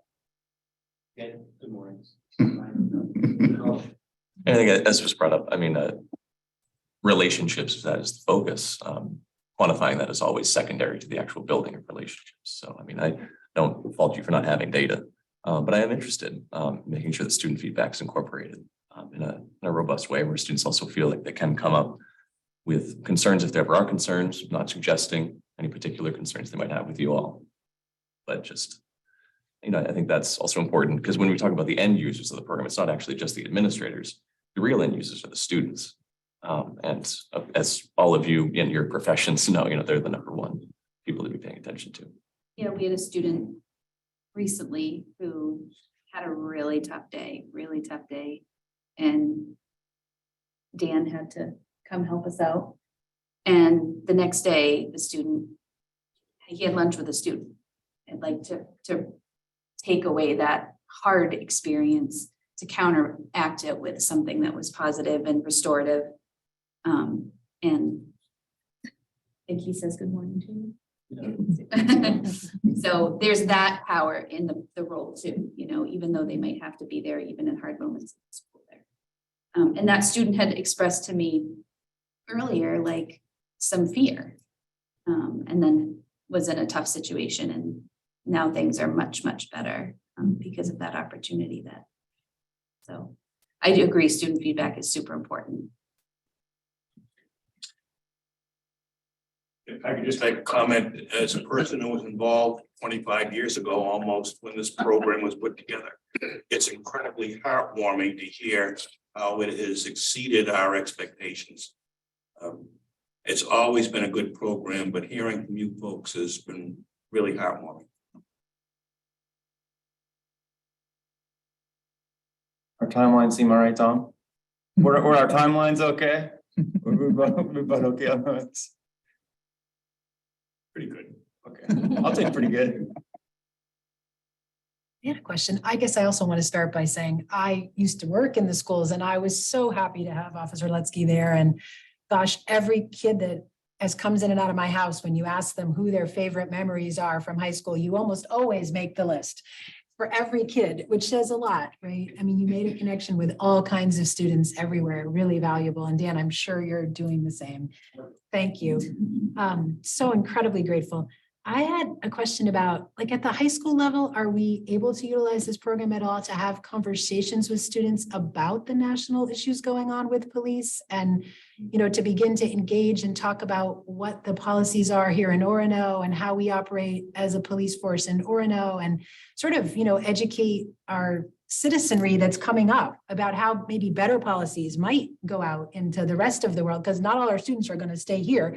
They're going to travel and move. And I wonder, you know, if we're using this program fully to really make sure that kids know kind of what makes the program be as good as it is here and how that might be able to be, you know, incorporated elsewhere where maybe it's not. So I don't know if we're doing that already or. First, I'll start 13 years ago, Captain Ewing said, you're going up to the school, and I was very pleased about that. He said, I want you to make me a promise. What's that, Captain? He said, each and every day, remember that you are dealing with people who are going through something. Every person you come in contact with is going through something, either good or bad. And remember, they are just kids, they're just adults, they're going through something. Remember that. And I never forgot it. And I took that with me every day. And each and every year, I couldn't wait for September to come. The last day of school, the only one really sad was the SRO. Sarah, to answer that question, yes. Social studies in the high school. Thought of an idea when everything started happening internationally and nationally about police and society. I said, why don't we take every Friday, they could bring in whatever video clip they want, whatever they want. They don't have to pass it through me. I'll have a teacher with me, guidance if they wanted to come in and say, Officer Lesky, here's the clip. What just happened? What would police in Orono do? We don't understand this. And then we would just talk through it. And that happened every single Friday. It was called It's Your Friday. And it's time to ask the police officer, tell us what's happening here. We would have great conversations. So, and that happened. I think I did that for about 3 years. And prior to that, there was always opportunity. Officer Lesky, did you see the news? I didn't have a television, so I said, no, but show it to me. And they are quick with their phones. Here it is. Okay, let's discuss it. So yes. I think you did that through current events Oh. and then through law studies. Those are two specific classes, I think. Current events, law studies, practical law. Yeah, practical law. Life skills, and at Ace Adams, anything they wanted from jail a day to high school. You know, I love that. That's really helpful, Ed. Thanks. I also will say I've witnessed it, and it's starting with Dan, which is really exciting, but students would come and say, hey, Ronco, where's Officer Lesky? Where's Officer Patterson? I have this, I need to run this, I need to talk to them. And sometimes it was about something they were asking, like, you know, if I did this, what would happen? Or if this happened, what would other times it was things about the greater society, but they got that relationship where even individually, they weren't afraid to go into their office and have a conversation with them. Which was amazing. And I've started seeing that with Dan. I know there was one, oh, yeah, I don't remember. I've lost track of time, but there was one recently, I know. So I mean, I think that's another key piece is that they establish that relationship so the kids are okay with even going asking those questions, not just even waiting for the classroom setting. That's helpful, Sam. My other question is maybe a little bit related to what you just said too. I know from being in the school that it isn't like this, but I think sometimes the fear and the narrative in the community is like, well, but if there's an officer there and a kid did anything, which maybe could be considered a crime, they're going to have to charge them.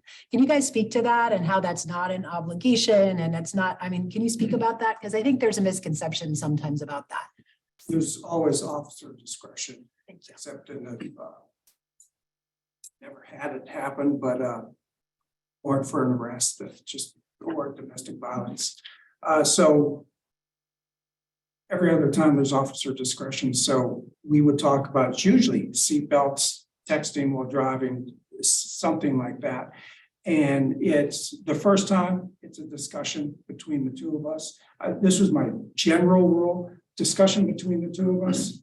Second time, discussion between the student and the parent. Third time, I absolutely guarantee you'll get a summons.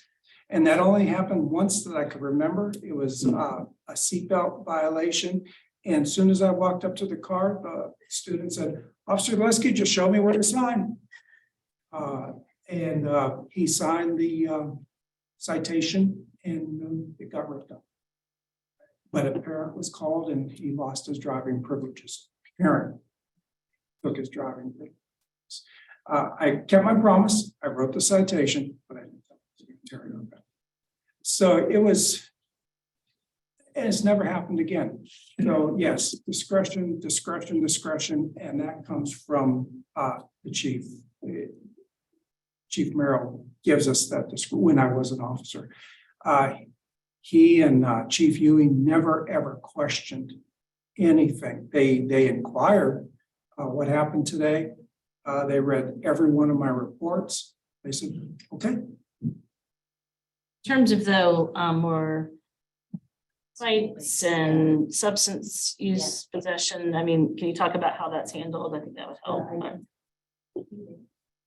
I know that if it's a fight or if it is substance abuse, I mean, we're gonna talk first and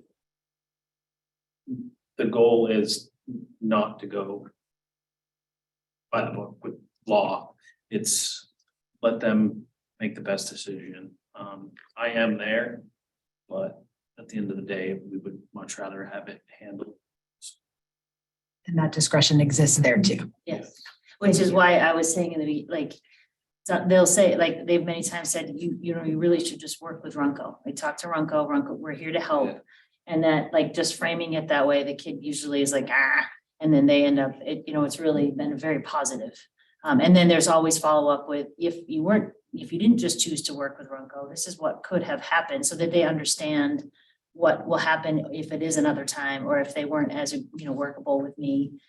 Especially what age they are, because in high school they hit key ages on certain things. And so it's like, Dad, just to know if in a month from now you do this could be different for you. And so we really, I feel very fortunate that they take the time to help with the immediate situation, but then with the teaching. So the kid hopefully understands and then makes a different choice moving forward. Thank you all. I mean, so the value, sorry, I was gonna say that the value of this program that you're all talking about such detail and care speaks to the quality of your character in particular, but also yours. And I appreciate people that do. And I think that this is also, I think, should be fodder for us to be like making a higher priority, thinking about what community policing is and the values that are involved there when we talk about public safety and the law enforcement more generally. You know, I think that this should give us pause on our side of things about sort of how much we're discussing the way that we engage in law enforcement and policing and community engagement, and how we can expand what is clearly really important, which is the building of relationships as number one, when we're talking about sort of being more visible, having more relationships with community, and thinking about what is truly going to make people safe. Because it's clear that like building relationships the way that you are making kids safer. And I think that these principles apply at every level of, you know, adulthood. And so I appreciate what you all do. I believe Sonia had a question. Sorry. Sure. Didn't mean to jump. This is just like a tiny factual thing. Also appreciate the conversation, but I'm just sort of thinking about visual perceptions of folks, and I'm curious. So Officer Lesky, when you're out community policing, are you in uniform typically, or are you in your Orono shirt as you are today? Well, I'm no longer a police officer. Oh, okay, you're So- retired. Sorry, I misunderstood. And when I was more casual, when I first went in, I wore the uniform. Yeah. And then as things progressed with my connectiveness with the kids and staff, I started to dress down. So one day I asked Chief Ewing, I said, Chief, can I give this a try? And he said, yes. Well, he was hesitant at first because he was worried about my safety with the outside community, not within the school. And he said, give it a try. And I realized that more students were coming to me. So for me, at that point, I was more of a dad moving into the grandfather stage. So it worked. Grandpa's here. So it started in uniform and transitioned to Started being in plain uniform, clothes. And are you in uniform? Do you carry a firearm with you when you're in the school, or okay? I always did. I always have. Yeah. To be honest, the firearm is something the community appreciates just because of what happens with school safety these days. And right, knowing that there's a first responder who's like in the school is a pretty big deal to a lot of the parent community. I mean, misused, you could see obvious downsides, but there's actually pretty sad but very concrete reason why that's appreciated. I can imagine that, and I understand that different people have different, feelings of safety around firearms. So, yeah. You know, I think one of the things Orono does a little bit differently than other communities is Ed had a wonderful career as an SRO. When it came time to select a new SRO, we took somebody who had a lot of skills building relationships, of course, but also one of our premier tactical officers as well. So we're not just putting somebody, correct? Yeah, no, sorry, I legitimately had something.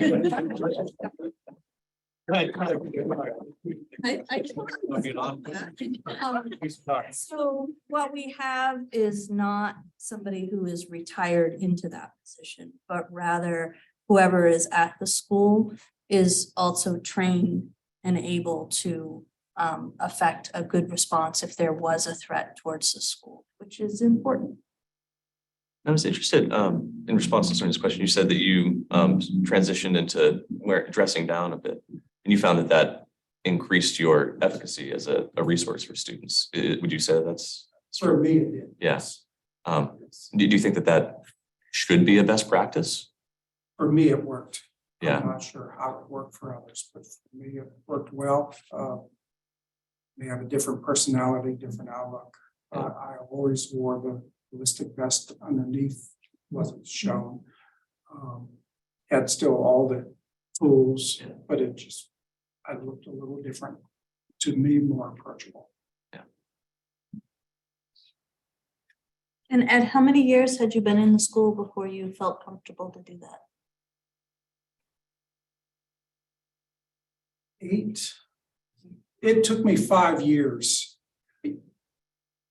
For me, it took me 2 years to get the road out of me. Where for Chief Ewings or Captain Ewings at the time, his words to really connect.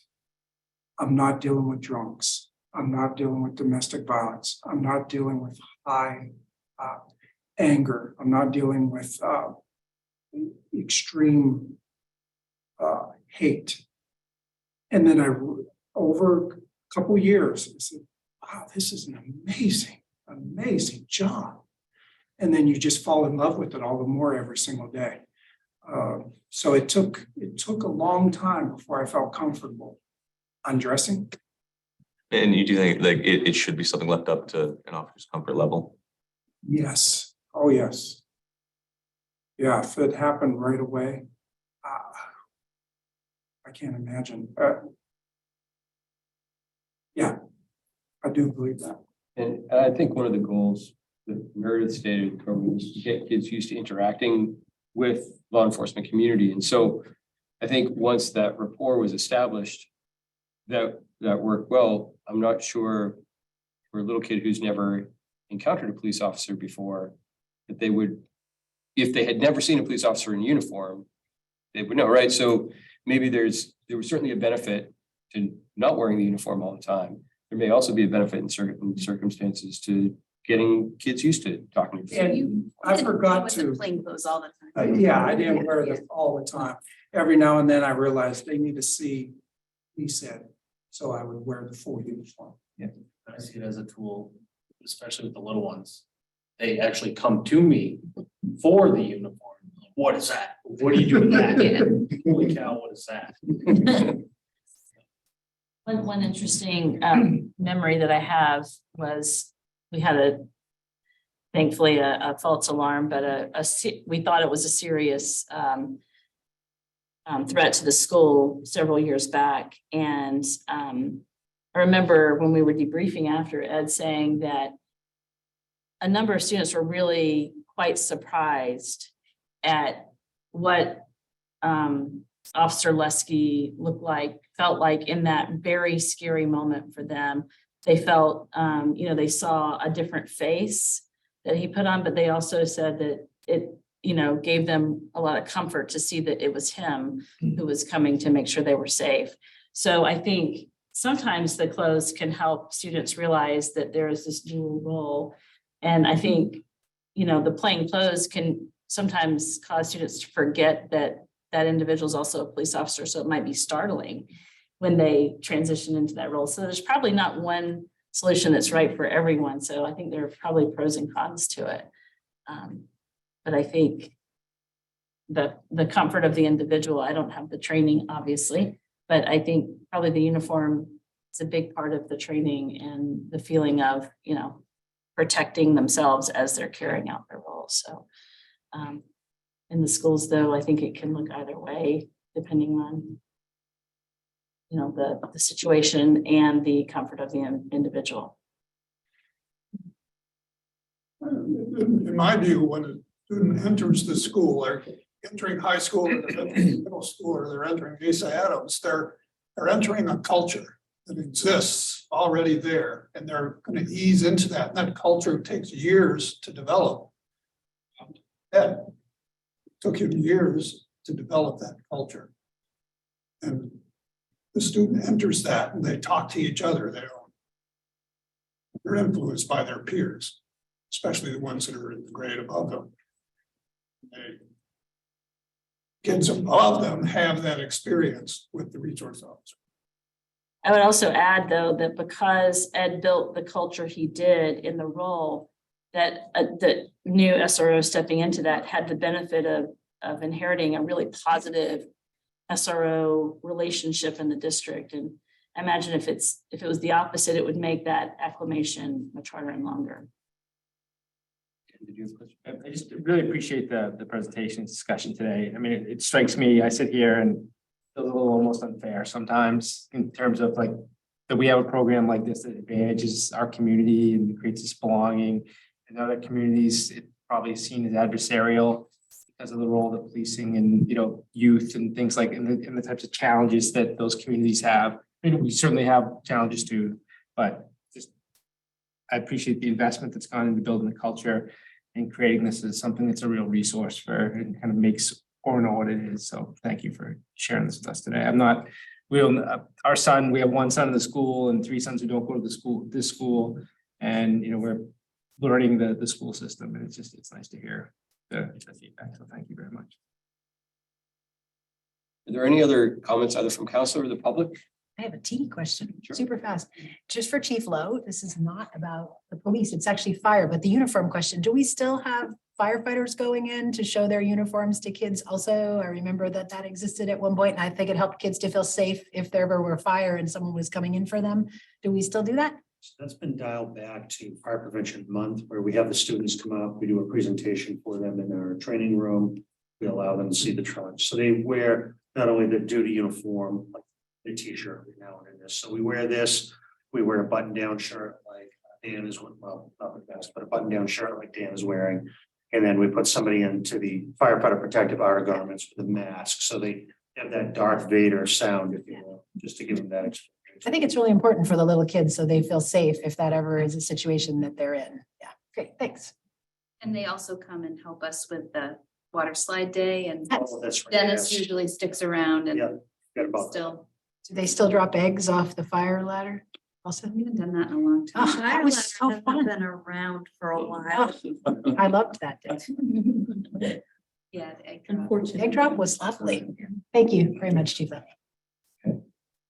Well, it's been a fruitful conversation. I've learned a lot. I appreciate everybody coming out. Thank you for the folks from RSU 26. Thank you for our public safety staff coming out tonight. Do we have any public comment online? Oh, I haven't asked online. Belle, do we have anybody online? I don't see any hands raised. Thank you. Yeah. So anyway, I'd like to keep these conversations going. If you have any questions, please direct them to the appropriate people. We're set. So before Oh, you wait. go, tomorrow, 5 p.m., you have a facilitated work plan process. Craig Fretchley is excited to work with you. And then Thursday, we have Public Works, WPCF, Capital Infrastructure. The following Monday is in fact a holiday. Nobody's gonna be here. And then the first, we added another budget workshop and an executive session. So that's what we have. I do have to just confirm the lawyer will be available on the first. I think he will be, but I just gotta double check that. And we'll let you know. And Sophie, just to make sure everybody knows that tomorrow will not be on Zoom. Yes, facilitated, when you have your facilitated work planning, we have not normally put that on Zoom. Is that still public, so people could? show up People to- can come, pull up a Notice. chair, watch to their heart's content. And- Sorry, maybe this isn't the place for it. I was wondering if we have any update about sort of the status of the election concerns around the recent resignation. So, I don't know if that's. public yes, share. sort of, kind of, on the 5th, I'll have an update for you. Okay. I'm still working through a timeline. Okay. I just got the last of my advice right before this meeting. I heard you say something about it at the beginning, which is why I was like, okay, we have something. Yep, Nice not to see you 100%. all. Thanks for coming. Thank you. Thank you. Thank We're you. here every Monday.